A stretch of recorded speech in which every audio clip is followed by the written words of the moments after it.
te damos, Señor. Ponemos en esta noche, Señor Jesucristo, a tu siervo, que seas tú el que bendiga grandemente, Señor Jesús, a través de tu palabra. En el nombre del Señor Jesucristo. Amén y amén. Gloria a Dios. Reitero mi saludo para todos en el nombre del Señor. Vamos a leer la palabra del Señor, Éxodo 12, 21. Y vamos a hablar un poquito acerca del valor de lo que hace la red de familia y el comité de las damas Dorcas. Y bueno, felicito a quienes están allí conectaditos. De pronto por causas del invierno y de la lluvia no alcanzaron a llegar, pero están allí participando a través de las redes. Abrazos y bendiciones para todos en el nombre de Jesús. Éxodo capítulo 12, verso 21. A la letra dice la palabra del Señor: y Moisés convocó todos los ancianos de Israel y les dijo: sacad y tomaos corderos por vuestras familias y sacrificad la Pascua. Amén. Hemos cantado, hemos orado y vamos a meditar en esta oportunidad doctrina y estructura de familia. Amén. Gloria a Dios. Y aquí tenemos en este texto bíblico una experiencia bien importante de lo que es el plan de Dios en la vida de Moisés. Y es que para poder realizar ese trabajo de bendición en toda la obra, los estableció por familias. Dios siempre ha trabajado por familias. Cuando Dios quiso juzgar a la tierra, se reservó una familia, que fue la familia de Noé. Cuando Dios quiso restituir una promesa en un patriarca para que hubiese oportunidad de salvación, cuando ya todos se habían hecho rebeldes después de Noé, todos se habían apartado, Dios levantó un hombre con su familia que fue Abraham. Cuando Dios quiso quitar la opresión y la cautividad a Israel, también se fijó en una familia, y fue en la familia de Moisés. Amén. Jocabed y Amram su padre.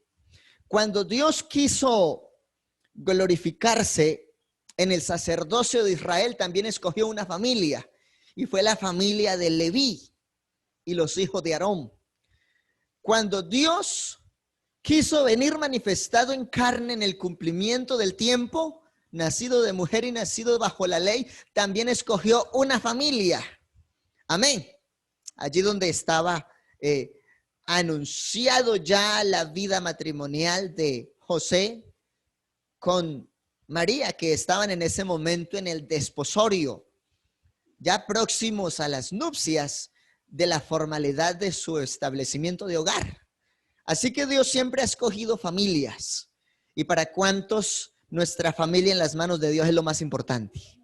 Amén, eso debe ser lo más importante. Dios aquí también permitió que Moisés, para poder hacer un buen trabajo de mayordomía, administración, consejos, seguimiento y buen juicio entre el pueblo, los estableció por familias. Digamos todos gloria a Dios. Vamos entonces a mirar una generalidad de lo que son las familias. Aquí tenemos esta presentación y rápidamente vamos a empezar a observar algunos detalles en el nombre del Señor Jesús. Amén. Entonces, estilos de familias.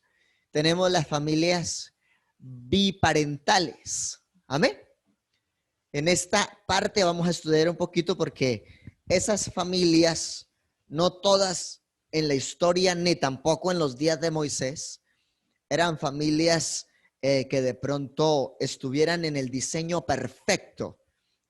Hay un estilo de familias, y en este caso la familia biparental, con hijos, que en este caso es la familia más conocida, la familia clásica. También es conocida como familia nuclear o tradicional. Está formada por un padre, una madre y el hijo o los hijos biológicos. La mayoría de la población, al pensar en una familia, se imagina la familia biparental. Amén. Donde está papá, mamá e hijos en ese orden biológico. Pero también tenemos el orden de familias reconstruidas o reconstituidas. ¿Cuántos conocemos familias así? Amén. Entonces, es aquella familia, estoy haciendo esta diapositiva y estas definiciones para ilustrar y que tengamos una mejor comprensión de estos detalles. Aquella que está formada por una pareja adulta en la cual al menos uno de los dos, o quizá los dos, tienen un hijo o hasta quizá varios hijos en una relación anterior.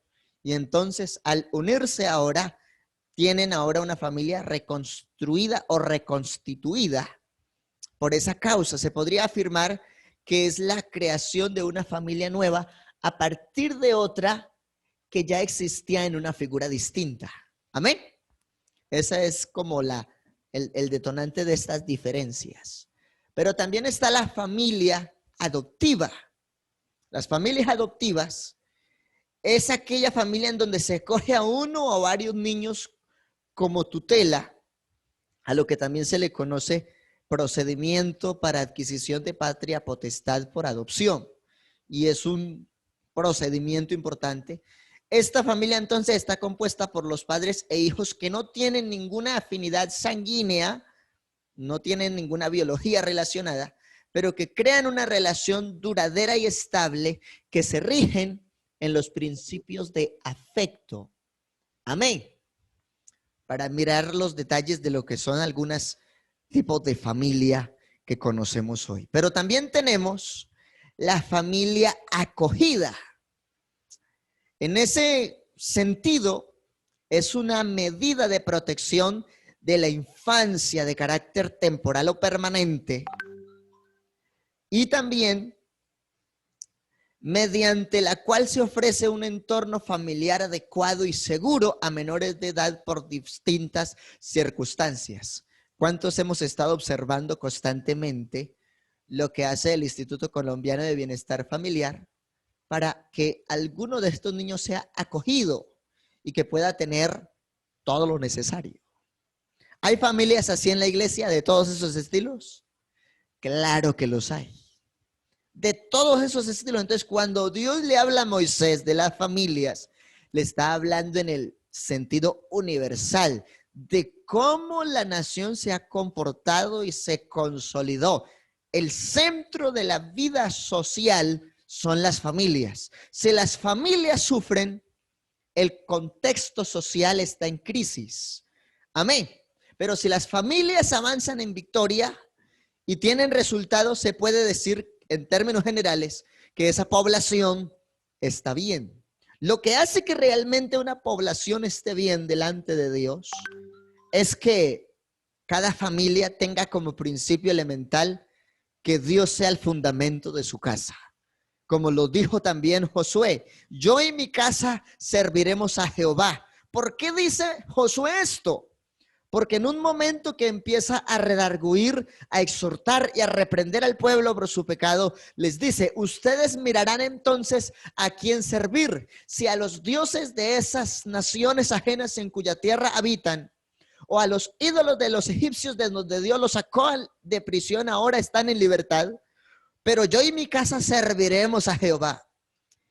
Y el pueblo tuvo un acuerdo y le dijeron, si Jehová está contigo como estuvo con Moisés, entonces estaremos sujetos a tu palabra. Digamos gloria a Dios. Digamos gloria a Dios. Entonces estos son algunos estilos de familias que conocemos. ¿Cuáles son los objetivos?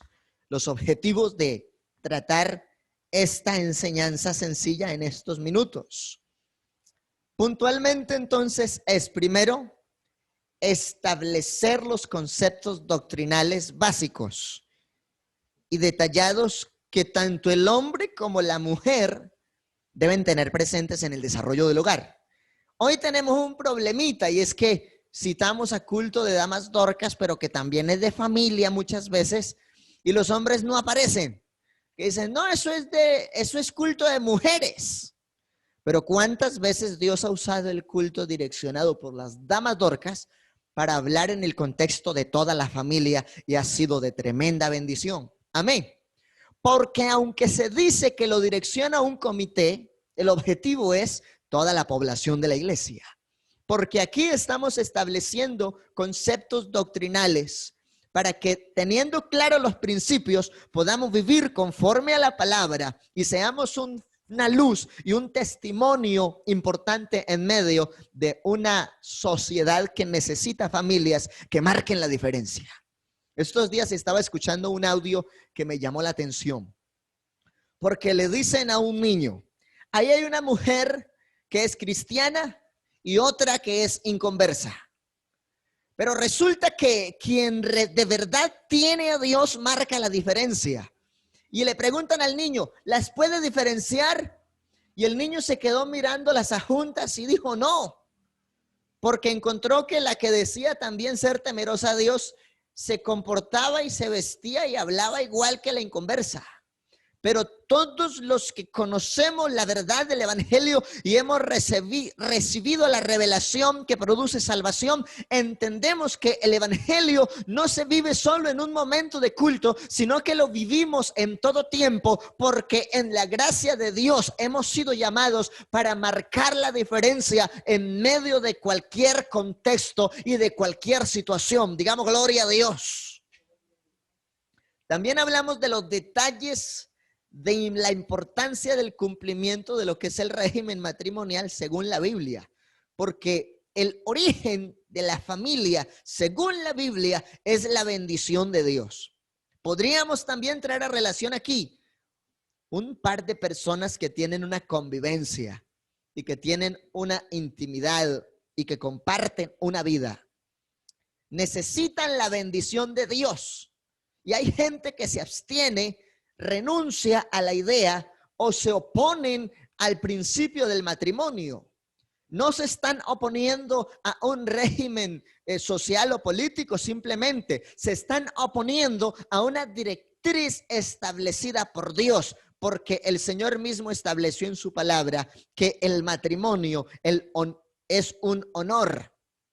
Y también detallamos entonces en estas enseñanzas que hemos compartido y que estamos compartiendo ahora, que nosotros vivimos un régimen no según los hombres, sino conforme a las Sagradas Escrituras, entendiendo que lo más dignificante de una familia es la moral. Y el Señor mismo estableció en su palabra diciendo, honroso sea en todos el matrimonio y el hecho sin mancilla o sin pecado, porque a los adúlteros y a los fornicarios los juzgará Dios. Entonces, cuando nosotros hablamos de la moral y hablamos de la ética cristiana, hablamos de un manual de procedimientos, hablamos de un reglamento interno, pero sobre todo hablamos de la estructura teológica en la palabra de Dios que direcciona la santidad y el buen nombre de una familia. O sea que alguien que está viviendo así, quiere que Dios le bendiga, mientras no corrija el problema del pecado, difícilmente va a gozar de la abundancia de la bendición de Dios. Yo conocí en algún momento a un par de jóvenes que convivían y decían, no, pero es que nosotros ya llevamos mucho tiempo así y así estamos bien y así nos entendemos. Empezamos a orar y empezamos a predicarles el evangelio y a orientarlos en cuanto a lo que la Biblia dice de familia. Y Dios permitió que ellos entendieran las doctrinas, aceptaran a Jesucristo como su Salvador personal, se convirtieran de corazón al evangelio y se casaron. Y al tiempito de ellos haberse casado, también ellos pudieron ser bautizados en el nombre de Jesús. Y hoy les sirven al Señor. Y hoy pueden decir, ahora sí podemos decir que el disfrute de nuestro lecho matrimonial está cubierto bajo la bendición y el honor del matrimonio. Antes estábamos bajo pecado, bajo maldición, pero no lo habíamos reconocido, no lo habíamos visto. Pero ahora, conforme a la Biblia, vivimos el honor de una vida matrimonial conforme a la ley de Dios y de buen testimonio al régimen moral de una sociedad que también conoce de una o de otra manera de estos principios que provienen de Dios. Y otro punto importante es observar los indicadores de desempeño y hacer aplicaciones del reglamento de lo que en la iglesia hablamos en bienestar de las familias. Digamos gloria a Dios. Digamos, hay poder en el nombre de Jesús. Vamos a empezar a ilustrar entonces aquí otros detallitos importantes a manera de introducción. Y yo quiero que le prestemos mucha atención a lo que estamos aquí mencionando. Amén. A manera de introducción, entonces, la familia es ese grupo social unido entre sí por vínculos de consanguinidad, filiación, es decir, biológicamente, o por adopción, o porque se han acogido y se protegen y se ayudan mutuamente para avanzar. También se habla de esa alianza, incluyendo las uniones de hecho cuando son estables. Así se conoce en el ámbito secular la familia. Es decir, que aunque en la Biblia se dice que esa familia que convive pero no son casados, que están en adulterio o en fornicación, en el ámbito social les reconocen como familia en unión libre. Pero bajo el reglamento de la palabra de Dios, eso que el mundo llama unión libre sigue siendo pecado. ¿Sí o no? Por lo tanto, hay la necesidad de obedecer a Dios participando de la bendición. Es también un sistema integrativo que cumple básicamente la función de sustento emocional para el desarrollo de los hijos y otorga estabilidad para los adultos y es fuente de apoyo social para todos los integrantes de la familia. Es decir, que estar por fuera de un vínculo familiar es estar aislado y quizá expuesto o con mayor grado de vulnerabilidad, ¿sí o no? Pero estar acogido en el seno de una familia ofrece una estabilidad, aunque también lo hace acreedor de derechos y participante de deberes, porque todos somos parte de un propósito cuando estamos en una casa. Y así como unos aportan, a veces están los que no aportan, sino que antes malgastan o hacen daño. Pero qué bueno que en la familia todos podamos ser canal de bendición. Digamos gloria a Dios. Entonces, estamos hablando de algunas generalidades. Vamos entonces a mirar, dentro de esta introducción, queremos que nuestros conceptos acerca de familia y matrimonio sean a la luz de la palabra y la estructura que nosotros tenemos como cristianos sea la metodología del diseño de Dios. ¿Por qué tú eres diferente? Hablas diferente, te comportas diferente, caminas hasta diferente, como que pareciera que algo tienes distinto. ¿Por qué te vistes diferente? Porque todo lo que hacemos lo hacemos para agradar a Dios y dar buen testimonio en medio de los hombres que nos rodean. Amén, digamos gloria a Dios. Dentro de ese propósito introductivo en esta hora podemos mencionar, cuando uno ha identificado claramente los principios de la estructura de familia y analiza las actitudes y los comportamientos en los miembros de la familia, se puede afectar de manera positiva o negativa. Entonces alguien dice, no, es que yo nunca he escuchado una orientación sobre eso. Y resulta que cuando se orientó en ese buen sentido de lo que es una familia en las manos de Dios, ese día de pronto no asistió o de pronto tampoco se conectó. Pero qué bueno es poder tener claras tanto las actitudes como los comportamientos para edificar, porque a veces encontramos que las actitudes no son las mejores. Pero qué bueno que si nosotros nos identificamos como familia de fe, tengamos en cuenta algo que hablamos el domingo. La actitud cuenta muchísimo para ver respuestas. Job nunca desmayó, ni retrocedió, ni se dio por vencido, porque en medio del caos, del dolor, la crisis, la enfermedad y el rechazo aún de su familia y de sus amigos, siempre tuvo confianza y una excelente manera de enfrentar la crisis, confiando que el Señor lo iba a restaurar y que aunque su piel estuviese deshecha, sabía que con sus ojos vería la gloria del Señor y así fue. Así que Dios también valora nuestra actitud para que podamos recibir de su respuesta. Digamos gloria a Dios. Moisés aquí había convocado un grupo de gente. Y nosotros hoy también, cada que hacemos el anuncio de un culto, hacemos el anuncio de un evento, estamos hablando de poder suplir bajo la palabra de Dios algunas necesidades afectivas, espirituales o de formación, y esa convocatoria es para las familias. Y vamos entonces a observar algo interesante dentro de esto.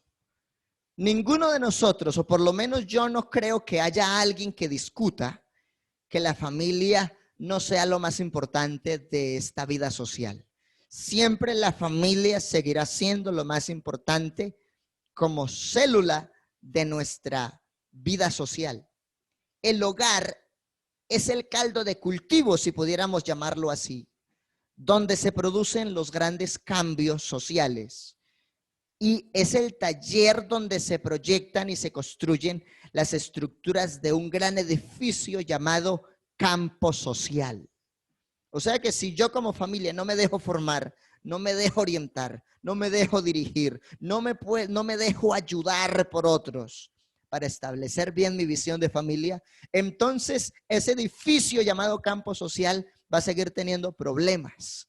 Por eso siempre buscamos que no solamente la hermana o el hermano estén en culto, sino que los hijos y que el abuelo y que todos los miembros de la familia participemos de esa educación, porque la célula más importante de la sociedad es la familia.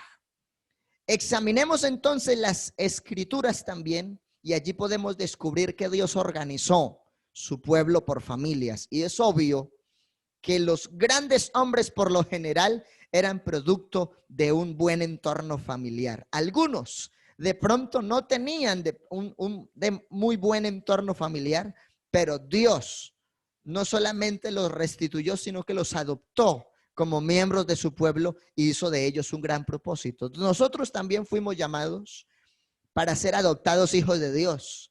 Ya no éramos hijos. Por causa del pecado, el Señor establece diciendo, id y predicad el evangelio a toda criatura. No dice a todos mis hijos, pero dice que a los que fueron bautizados en su nombre, a los que creen en su nombre, nos dio potestad de ser hechos hijos. Así que de alguna manera también ya no somos, en cuanto a lo celestial, extranjeros ni advenedizos, sino que la Biblia dice en Efesios que hoy, por estar en la iglesia, ahora somos coparticipantes de la familia de Dios. La iglesia, usted y yo como miembros de este propósito de fe, conocidos ahora como Pentecostal Unida de Colombia desde más de hace 85 años en nuestro país.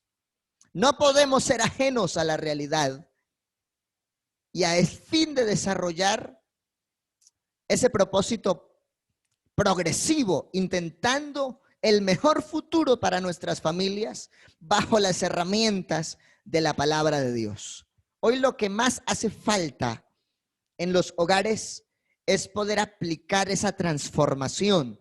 Cuando las herramientas afuera no son suficientes para nutrir la familia, hay uno que es todopoderoso, que todavía puede transformar los procesos difíciles de la familia, que todavía puede moldear los corazones, que todavía puede convertir esos momentos de dificultad, de diferencia y de división en oportunidades de amor, de unidad y de reconciliación, porque Dios es el diseñador de la familia y para Él no hay nada imposible. El problema es que hay familias que quieren buenas respuestas en su hogar, pero no quieren llevar su hogar a la presencia de Dios.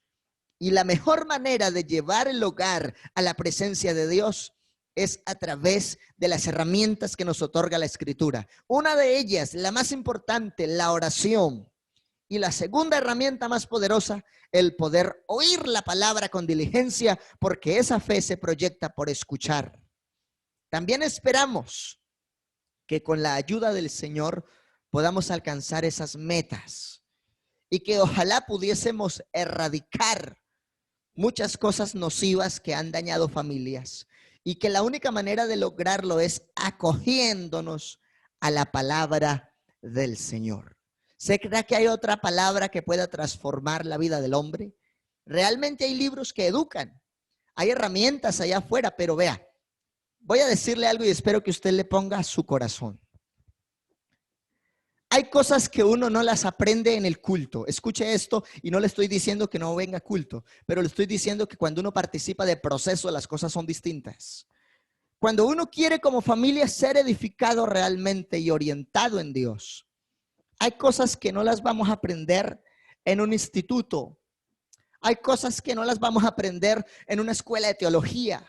Hay cosas que no las vamos a aprender en un seminario. Hay cosas que no las vamos a aprender en un día de liderazgo. Hay cosas que no las vamos a aprender en un curso sobre matrimonio. Hay cosas que las vamos a aprender a solas con Dios. ¿Sí o no? Hay cosas que realmente las aprendemos durante el proceso aferrados de la mano del Señor.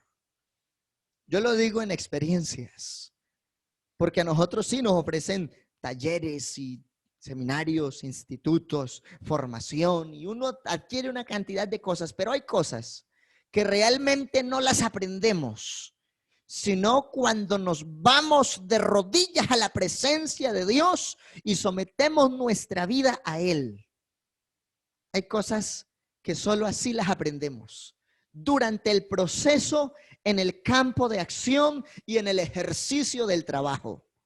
Por ejemplo, estos días me fui a hacer las refanes y a veces cargaba un montón de cosas, la cartilla refán, la guitarra, la Biblia, las hojas para hacer explicaciones allá en la pared del amigo con una hojita pegada con cintas para explicarles mejor. Y estos días no me llevé nada de eso, solamente me llevé la agenda y el celular, porque ahí también cargo la Biblia. No me llevé nada más. Y me senté con la gente y empezamos a hablar más de los asuntos prácticos.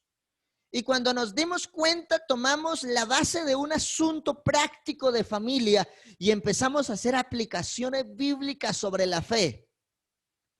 Y en el proceso pudimos encontrar que había mayor riqueza, porque sin pensar se estaban orientando cosas demasiado puntuales, demasiado específicas.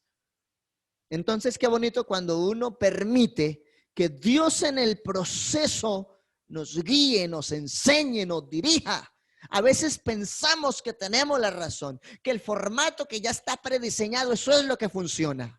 Pero lo que realmente funciona en el éxito de una familia es el poder de la palabra de Dios que moldea, que transforma. Y es la fe con que la persona dispone el corazón y aplica la palabra que de Dios recibió para marcar la diferencia.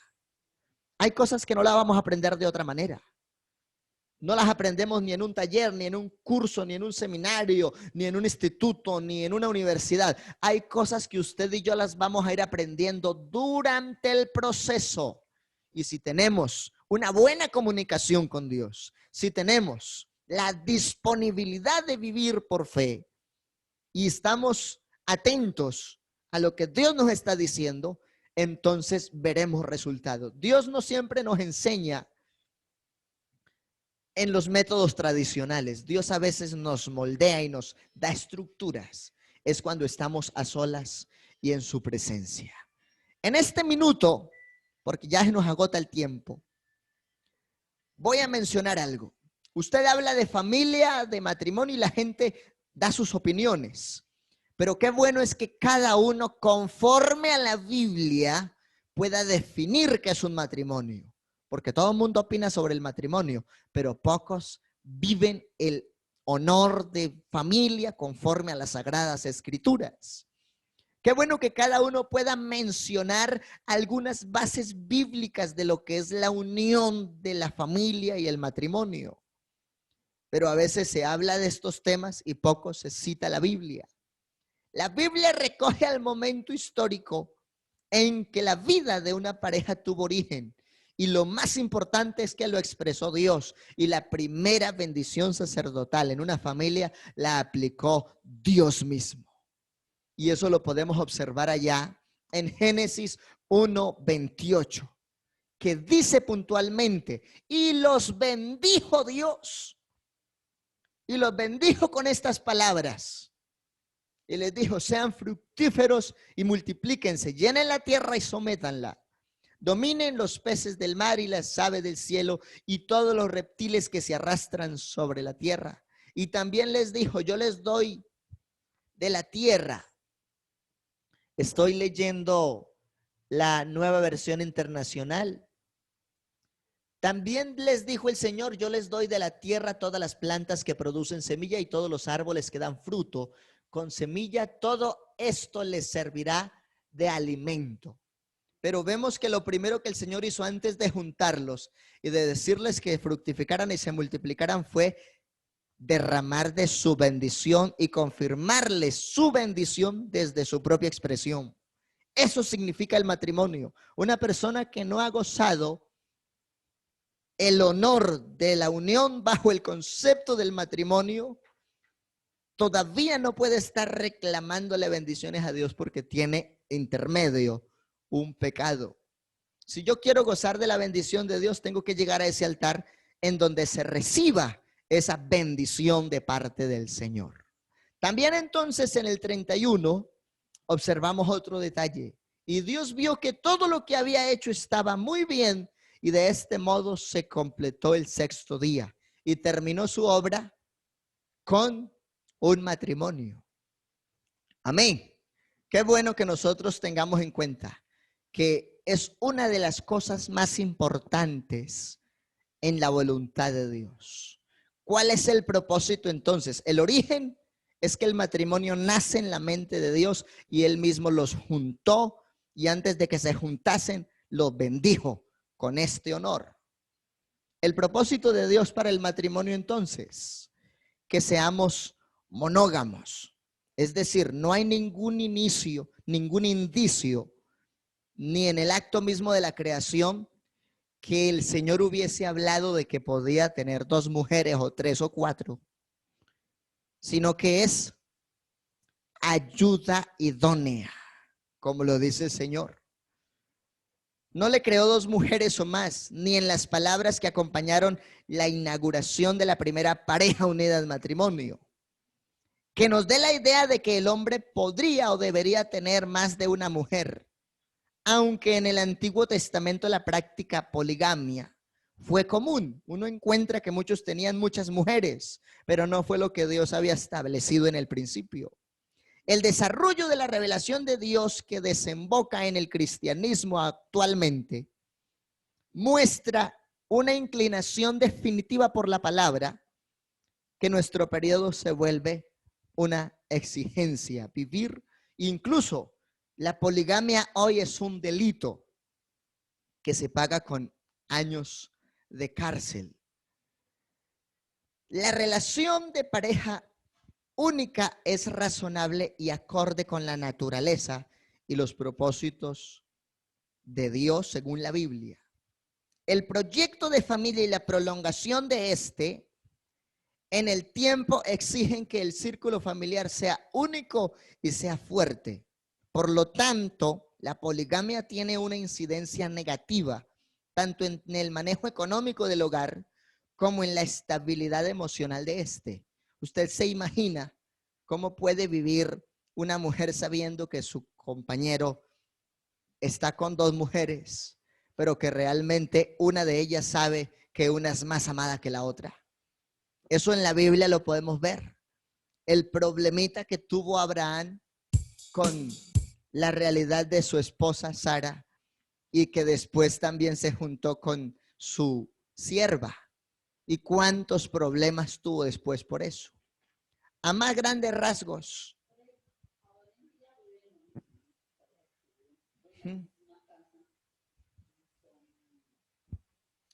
Amén.